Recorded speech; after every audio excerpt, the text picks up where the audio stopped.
The Gospel of Matthew chapter 26 verse 1 to 75. The plot against Jesus.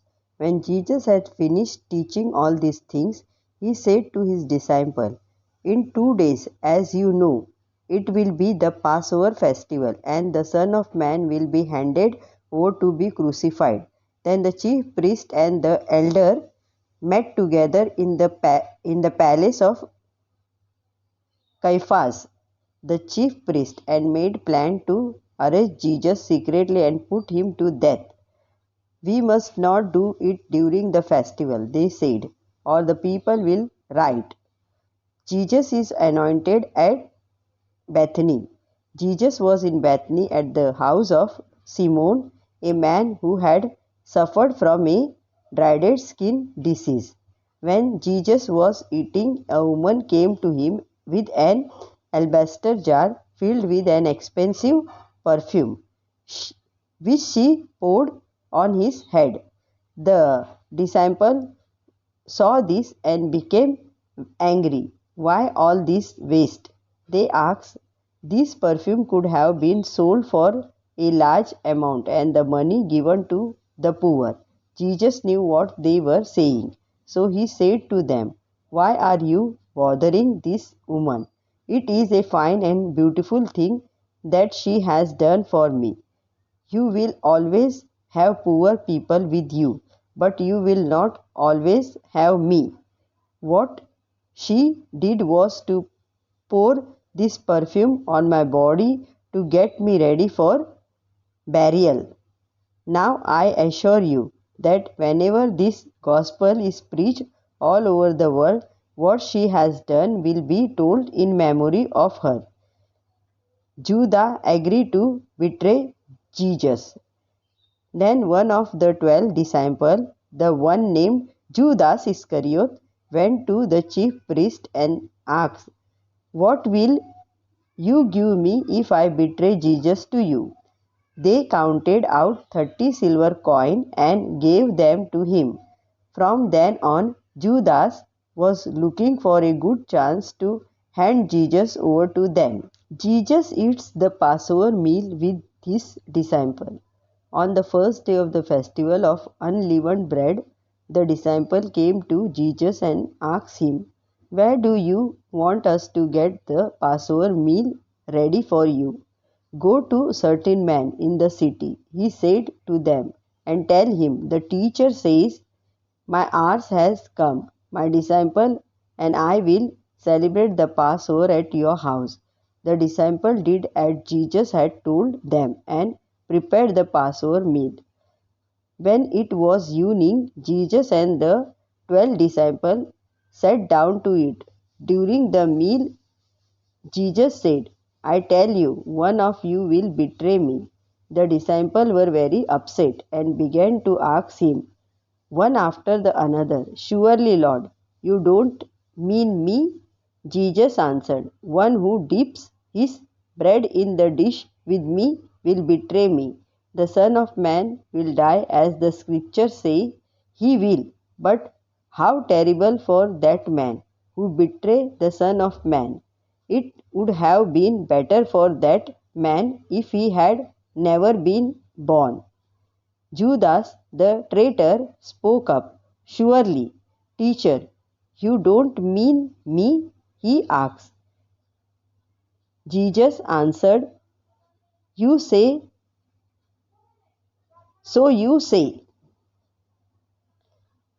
The Lord Supper. While they were eating, Jesus took a piece of bread, gave a prayer of thanks, broke it, and gave it to his disciple. "Take and eat it," he said. "This is my body." Then he took a cup, gave thanks to God, and gave it to them. "Drink it, all of you," he said. "This is my blood, which seals God's covenant, my body poured out for many for the forgiveness of sin. I tell you, I will never again drink this wine until the day I drink the new wine with you in my Father's kingdom." Then they sang a hymns and went out of the Mount of Olives. Jesus predicted Peter's denial. Then Jesus said to them, "This very night all of you will run away and leave me, for the scripture says, God will kill the shepherd and the sheep of the flock will be scattered. But after I am raised to life, I will go to Galilee ahead of you." Peter spoke up and said to Jesus, "I will never leave you, even though all the rest do." Jesus said to Peter, "I tell you that before the cock crows tonight, you will say 3 times that you do not know me." Peter answered, "I will never say that, even if I have to die with you." And all the other disciples said the same thing. He took with him Peter and the 2 sons of Zebedee. Grief and anguish came over him, and he said to them, "The sorrow in my heart is so great that it almost crushes me. Stay here and keep watch with me." He went a little further on, threw himself face downward on the ground, and prayed, "My Father, if it is possible, take this cup of suffering from me. Yet not what I want, but what you want." Then he returned to the 3 disciples and found them asleep. And he said to Peter, "How it is that you 3 were not able to keep watch with me even for 1 hour? Keep watch and pray that you will not fall into temptation. The spirit is willing, but the flesh is weak." Once more Jesus went away and prayed, "My Father, if this cup of suffering cannot be taken away unless I drink it, your will be done." He returned once more and found the disciples asleep. They could not keep their eye open. Again Jesus left them, went away and prayed the 3rd time, saying the same words. Then he returned to the disciples and said, "Are you still sleeping and resting? Look, the hour has come for the Son of Man to be handed over to the power of sinner. Get up, let us go. Look, here is the man who is betraying me." The arrest of Jesus. Jesus was still speaking when Judas, one of the 12 disciples, arrived.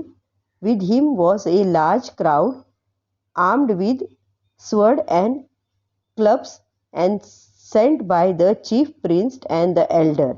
The traitor had given the crowd a signal. "The man I kiss is the one you want. Arrest him." Judah went straight to Jesus and said, "Peace be with you, teacher," and kissed him. Jesus answered, "Be quick about it, friend." Then they came up, arrested Jesus, and held him tight. One of those who were with Jesus threw his sword and struck at the high priest's slave, cutting off his ear. "Put your sword back in its place." Jesus said to him, "All who take the sword will die by the sword. Don't you know that I could call on my Father for help, and at once he would send me more than 12 armies of angels?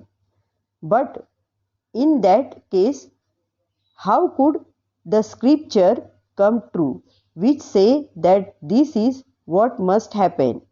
Then Jesus spoke to the crowd, "Did you have to come with sword and cups to capture me, as though I were an outsider?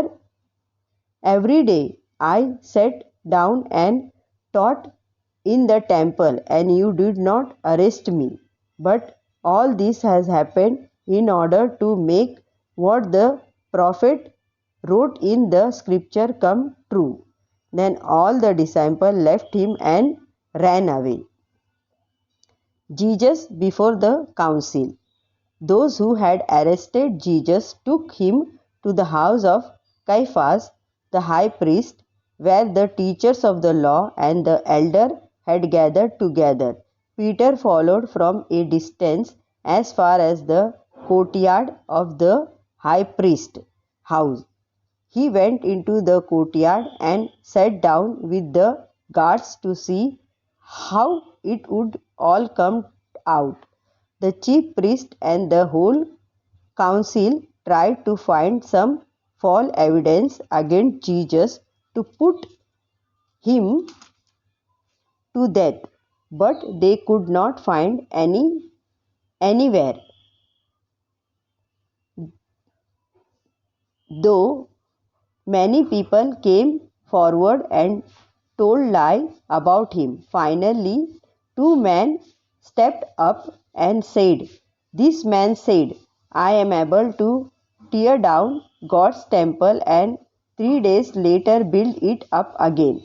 The high priest stood up and said to Jesus, "Have you no answer to give to this accusation against you?" But Jesus kept quiet. Again the high priest spoke to him, "In the name of the living God, I now put you an oath. Tell us if you are the Messiah, the Son of God." Jesus answered him, "So you say, but I tell you, all of you, from this time on you will see the Son of Man sitting on the right of the Almighty and coming on the cloud of heaven." At this the high priest tore his clothes and said, "Blasphemy! We don't need any more witnesses. You have just heard his blasphemy. What do you think?" They answered, "He is guilty and must die." Then they spat on him, on his face, and beat him, and those who slapped him said, "Prophecy for us, Messiah. Guess who hit you?" Peter denies Jesus. Peter was sitting outside in the courtyard when one of the high priest's servant women came to him and said, "You too were with Jesus of Galilee." But he denied it in front of them all. "I don't know what you are talking about," he answered, and went on out to the entrance of the courtyard. Another servant woman saw him and said to the man there, "He was with Jesus of Nazareth." Again Peter denied it and answered, "I swear that I don't know that man." After a little while, the man sitting there came to Peter. "Of course, you are one of them," they said.